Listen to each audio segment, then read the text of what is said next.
What's the meaning of algae?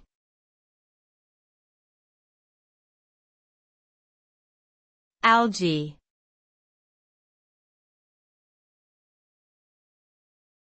Algae.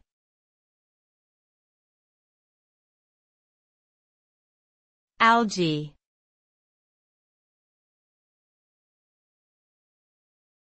Algae.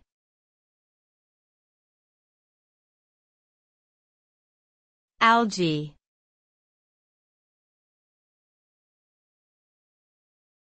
Algae are a diverse group of aquatic, photosynthetic organisms that range from single-celled microalgae to multicellular seaweeds. They can be found in freshwater or saltwater environments and can grow in various conditions. Algae play important ecological roles, such as providing oxygen through photosynthesis and serving as food for many aquatic animals. However, they can also cause harmful algal blooms, which can harm fish and other aquatic life, and even pose health risks to humans.